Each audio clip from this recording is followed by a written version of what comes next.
Assalamualaikum warahmatullahi wabarakatuh, teman-teman. Video ini adalah video vlog Muknadeh yang ke-28. Sudah 28 pekan vlog ini upload atau publish.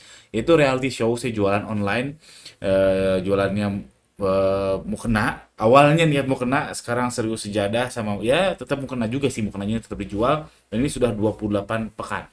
Sudah 28 pekan, keberjalanan seperti apa teman-teman? Ya seru sih, ini mas cerita aja kayak, jadi ada silver liningnya gitu ya, ada apa ya, ada ya cerita, namanya juga reality show. Apakah dramatis? Nggak juga, susah susah, tapi ya seru aja, seru aja. Lalu promo dulu buat teman-teman yang mau samaan kaosnya kayak saya. Ini ada kaos MBGR. MBGR ini adalah apa ya, komunitas yang saya inisiasi, yang kita setiap Jumat itu Zoom. Tiap Jumat Zoom jam 19, jam 16 sampai 17.30. Dan kalau teman-teman mau support saya sama support MBGR, tolong beli kaosnya di keranjang di bawah ini. Karena kan pakai Zoomnya juga Zoom Premium. Terus saya juga biar semangat aja. Karena ngejaga tiap Jumat jam 16 sampai 17.30 standby via Zoom, kadang capek juga teman-teman. Dan kadang nggak ada yang mau ngomong, saya ngomong sendiri, jadinya ya kadang capek juga. Tapi ya nggak apa-apa. Buat saya sih benefitnya banyak banget, tapi kalau ada yang mau beli kaosnya, oh saya jadi tambah semangat lagi. Tolong dibeli ya, cek di bawah ya, oke? Ini mau ke yang ke-28, apa yang mau saya update? Oh, pekan lalu ada yang komen gini di komen, saya balas di sini aja lah. Wah, ini beresiko sekali. Iya sih, memang ini gaya saya, gaya beresiko sih jualan. Kalau saya jualan online gayanya gaya gaya bakar uang. Tapi saya belum nemu sih sekarang. Kalau di Shopee ya, kalau di Shopee jualan tanpa bakar uang tiba-tiba laris gitu, tanpa tanpa ngiklan tiba-tiba laris. Sejauh ini belakangan ini saya belum nemu. Tapi kalau di TikTok saya ya sekarang udah mulai jarang sih. Sekarang udah mulai jarang. Adalah satu dua yang nggak pakai iklan dan lain-lain sebagainya tiba-tiba naik. Jadi memang gaya aja, beda gaya aja teman-teman. Kalau saya gaya resikonya high risk high return. Kalau teman-teman ya terserah. Ya namanya juga reality show, itu gaya saya. Kalau ternyata teman-teman gak cocok ya jangan diikuti, tapi ceritanya diikuti kan seru.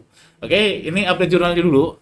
Jadi per kemarin saya baru update jurnal kemarin nih 17, ya nggak akan beda jauh lah angkanya. Saya 17 16 Maret kemarin saya baru rekonsil, saldo saya, dan saya net cash flow 5 juta. Target saya 50 juta. Di akhir saya bilang agak pesimis. Ini target net cash flow-nya 5 juta. Jadi sekarang saya punya uang 5 juta net cash flow. Saya punya hutang. Saya punya hutang ke supplier itu sekitar 10-an lah. Sekira udah berkurang kayaknya 9, 8-an lah, kira-kira 8 jutaan belum bayar. Lalu kan saya supplier ada beberapa supplier, ada yang bayar kontan, ada yang bayar ada yang bayar seditagihnya dia aja. Jadi kita kirim dulu, nanti kapan dia nagih baru saya bayar. Tapi ada juga yang kontan. Saya jujur aja lebih suka yang kontan sih. Ketika ada pesanan saya bayar. Ketika ada pesanan saya bayar. Karena akuntabilitasnya jelas. Kalau misalkan seminggu atau dua minggu atau seingatnya dia, saya nggak mungkin saya ngecek. Ini benar nggak benar, saya nggak mungkin. Tapi kalau harian, itu misalkan oke ada 10, saya bisa langsung cek. Oh benar-benar tuh tally, tally TALLY ya namanya. Oke udah tally, oke selesai. Berat memang, beratnya karena kita harus bayar di muka, barang baru dikirim. Tapi secara apa ya, secara mentalnya saya lebih suka kayak gitu sih. Karena saya nggak ada kecurigaan dia salah ngitung, dan saya nggak resah belum bayar hutang. Kayak sekarang saya resah nih, ada 8 juta belum bayar hutang, uangnya bakal masuk nggak ya? Uangnya bakal masuk nggak ya? Resah. Nah, ini nih contohnya nih, mana kok ngeliatin itu. Tadi mau lihat apa sih? Oh, hutang supplier 8 jutaan dan plus ini nih hari ini alhamdulillah tiba-tiba, bukan tiba-tiba, qadarullah ada orderan 1 2 3 4 5 6 7 8 9. 9 mukena model yang ini. Ini HPP-nya 179.000 teman-teman. 179 saya jual 250 sekian. Berarti kalau ke 11 katakanlah 10, berarti saya harus keluar 1,7 juta. Kalau ini suppliernya supplier kontan. Berarti saya harus keluar 1,7 juta. Jadi hutang 8-an terus tambah 1,7 juta. Lalu pihutang. Ini pihutang sebenarnya cash basis tuh nggak ada pihutang ya. Ada yang bilang nggak ada pihutang, cuman eh, untuk kosan pesanan ya. Jadi kalau kayak pakai cash basis kita kirim pesanan itu bukan pihutang. Ya dianggap hilang aja. Ada yang bilang gitu, tapi saya tanya satu satu sumber lagi, katanya nggak apa-apa dianggap pihutang karena memang dihutangin, karena memang barangnya kan terkirim, dan memang real dikirim. Macam-macam lah ya, tergantung sih, namanya keuangan nggak ada apa ya, nggak ada pastinya karena pusing. Makanya kalau teman-teman baca laporan keuangan prospektus atau laporan keuangan perusahaan besar ya, suka banyak notes-nya tuh. Karena definisi perusahaan A sama perusahaan B akan berbeda. Ya, gitu panjang lagi. Lebih hutang. Hutang saya sudah hitung kalau kalau saya dihitung saya download pakai Big Seller lalu saya compile sehingga ketemu kayak gini. Lalu untuk sejadah itu sekitar yang ini kodenya GS ya, kalau saya sejadah kodenya GS yang lagi dikirim yang belum pencarian belum selesai itu sekitar 19 juta. Lalu ada mau kena yang WIS sama TZ sama NRE nih. LD enggak aku suruh. NRE enggak. WIS TZ NRE itu sekitar ini 19 juta, 6 juta, 3 juta, 7 juta. Berarti sekitar ada 36 juta. Ini kecampur dari semua toko, kecampur dari semua toko. Lalu saya kali 80% karena saya ragu saya khawatirnya ada yang pengembalian, RTS dan seterusnya. Jadinya ekspektasi saya itu cair sekitar 29 juta. 29 juta. Jadi piutang sekitar 29. Ini belum tentu cair semua dan belum tentu cair sebelum lebaran. Jadi 5 minus ya ini katakanlah 10 berarti ekspektasi net cash flow saya itu 5 dikurangi 10 minus 5 sekitar 24 juta positif. Ini belum bayar iklan dan sebagainya belum dihitung. Jadi ya kalau realistisnya sih sekitar plus 20 juta ya di akhir periode. Plus 20 juta realistisnya. Tapi dengan fakta yang baru mungkin bisa berkurang dari minus 20 juta. Faktanya apa? Nanti di akhir. Oh ini nih faktanya. Faktanya sejadah mulai turun. Sejadah mulai turun baik kualitatif maupun kuantitatif. Kualitatifnya jelas. Sekarang orang orang tarawehan makin sepi ya nggak yang tadinya penuh ibu-ibu pada pakai sejadah yang lansia bawa sejadah masing-masing sekarang udah sepi paling 2 saf 3 saf terus dan terbukti juga secara kualitatif plus kuantitatif ya karena kan saya main manual juga ya main iklan manual jadi kalau saya hampir selalu nyimpan iklan manual di setiap toko saya salah satu benefitnya nih ya salah satu benefitnya dan mungkin nggak terlalu signifikan juga kalau main manual saya tahu ternyata yang beli sejadah ini salah satunya adalah untuk imam masjid jadi ada keyword sejadah imam masjid oh saya jadi tahu orang beli itu ketika memang mau masjid ramai ketika mau taraweh bukan hanya untuk jamaahnya tapi untuk imam masjidnya juga jadi wajar misalkan ini satu Ramadan terus turun sampai sekarang penjualan sejadah saya semakin turun karena ini peaknya memang pas mau Ramadan orang-orang bersiap untuk taraweh lalu kalau ada tiga jadi kena peak rekayasa dari Shopee lalu sekarang minggu ketiga mulai turun jadi secara kualitatif kayak gitu lalu kuantitatifnya nih saya kasih lihat nih nah ini mana ya tadi? Nah, ini performa tokonya. Ini salah satu tokonya. Ini ketika 33 naik konversinya 3 sampai 8,8%. Lalu trafficnya turun. Lalu saya coba boost pakai flash sale, konversinya naik, tapi ternyata nggak nolong, nggak stabil. Bayangin nih, sebelum taraweh tanggal 1 ya, tanggal 1 Maret, sebelum taraweh itu dia stabil di 3%-an, 2 sampai 3.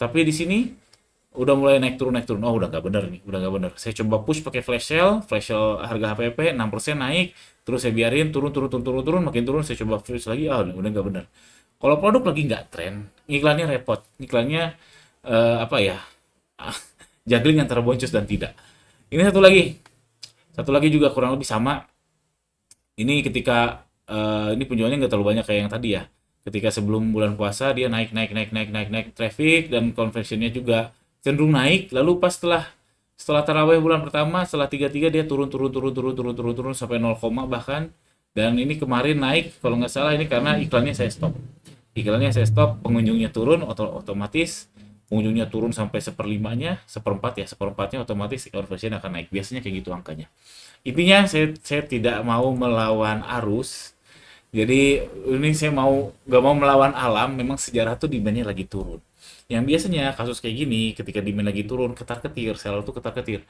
ketika memang trennya secara global lagi turun ketar-ketir kebakaran jenggot nyari sana nyari sini ngiklan percaya sama saya kalau produk memang lagi downtrend ngiklannya emang susah harus pakai apalah pakai funneling apalah pakai beatnya gimana lah pakai hooknya kayak gimana susah kalau produknya lagi downtrend lagi down makanya kalau lagi downtrend gini biasanya berkutat antara juggling antara boncos dan tidak. Tapi kalau lagi tren, kayak contoh nih yang tadi ya, yang ini lagi tren, ini produk saya lagi tren nih, ketika sebelum puasa, boom boom boom tanggal 1.1 nih, tanggal 1.1 terus 3.3 memang iklannya saya stop. Ini iklannya sih biasa aja.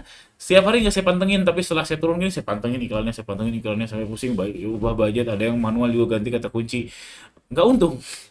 Ada untung, ada boncos, ada untung, ada boncos. Jadi percaya sama saya teman-teman, kalau kalau produk tuh lagi tren, iklan tuh biasa aja. Dan enaknya, kalau produk lagi tren, terus teman-teman ngiklannya kan biasa aja dan hasilnya luar biasa, itu bisa teman flexingin. Bisa teman-teman flexingin. Contoh, teman-teman nanti mau, insya Allah akan Agustusan. Teman-teman coba jual produk Agustusan, lalu iklan, percaya sama saya iklannya biasa aja, hasilnya pasti luar biasa. Lalu teman-teman jangan bilang, teman-teman jualan produk Agustusan, bilang aja bahwa ini saya jago iklan, terus flexingin. Nah, enak, bisa jual jasa iklan. Atau jangan iklan deh, jangan Agustusan deh, misalkan nanti apa ya, bulan Syawal, bulan apa? Lebaran haji misalkan jualan oleh-oleh haji. Iklannya biasa aja, nggak usah repot-repot amat, insya Allah hasilnya naik.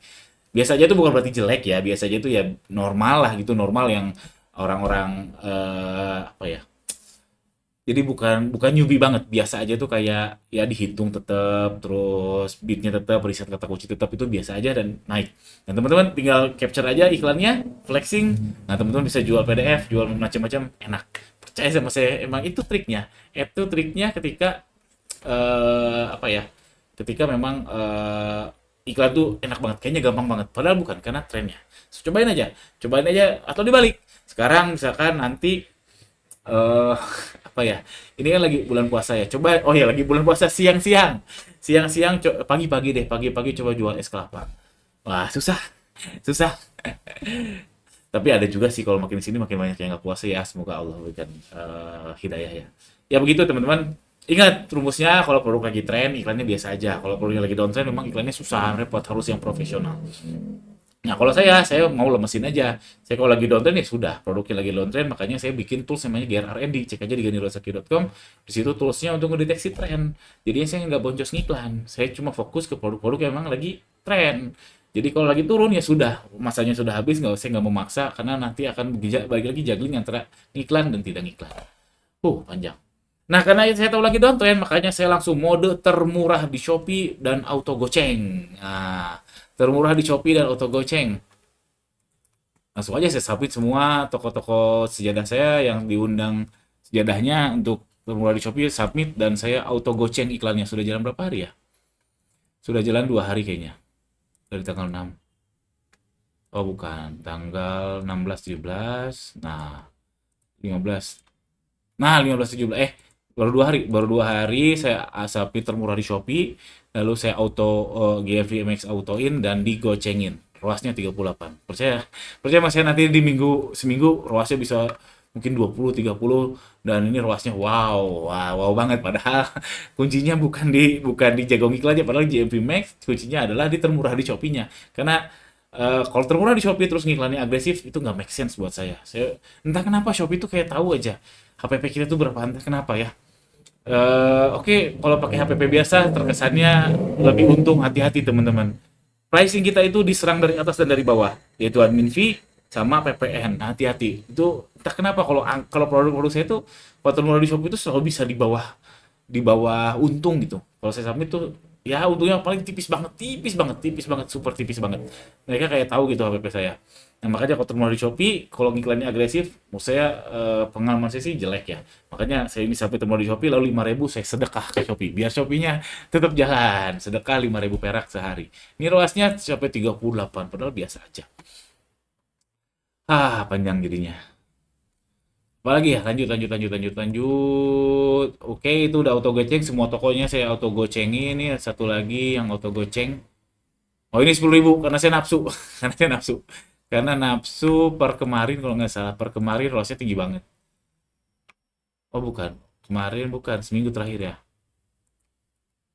Seminggu terakhir lossnya nih 29, saya nafsu, udah tambahin aja lah 10.000. Ini oke kan, nanti nggak jalan 24 jam nggak apa-apa. Kalau sampai termurah di Shopee nggak peduli running 24 jam atau nggak, kalau sampai termurah di Shopee ya.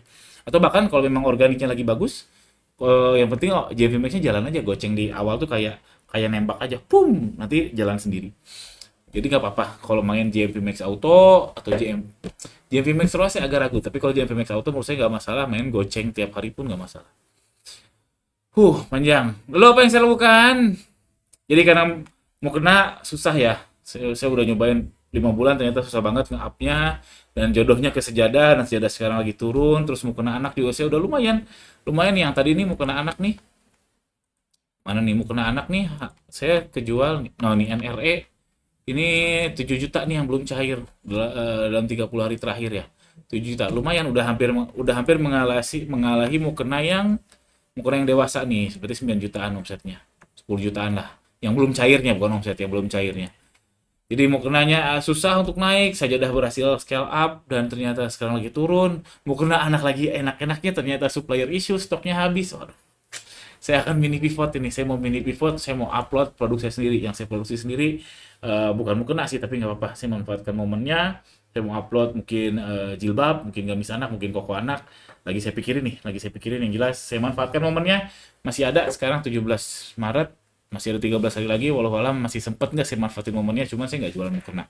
Karena itu tadi, mau kena dewasanya, aduh susah. Sejadahnya saya lagi turun, saya pasrah aja. Mau kena anaknya pas lagi naik, mau saya push, aduh supplier issue.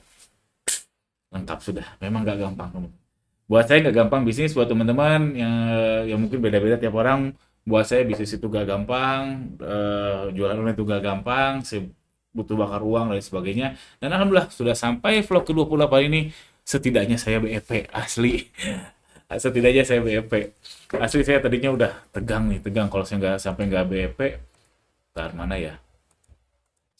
Kalau saya sampai nggak BEP, waduh, ya gengsi iya sih, malu iya, tapi alhamdulillah ternyata sampai BEP tut gini, kodarullah gara-gara kena sejadah, karena tahu sejadah ini kodarullah semuanya, nggak ada keberuntungan, tahu suppliernya juga kodarullah, datang kenal sama dia juga kodarullah. Wah, semuanya sudah tertulis di lauh mahfuz. Saya memang berjodoh sama dia dan membuat si Mukonada ini jadi BEP. Wow, 17 menit ternyata. Padahal vlog ini jarang ada yang nonton, teman-teman. Paling paling banyak juga views-nya 200 300. Kalau ada yang nonton sampai akhir sampai detik ini, tolong banget tuliskan di kolom komentar di bawah. At least saya jadi semangat aja ngebacanya. Yang mungkin ya mohon maaf kalau nggak dibalas ya. Tapi kalau ada yang komen saya jadi semangat. Serius, saya jadi semangat untuk terus berkarya terus, khususnya si vlog Mukonada ini. Alhamdulillah, jazakallah khair. Assalamualaikum warahmatullahi wabarakatuh.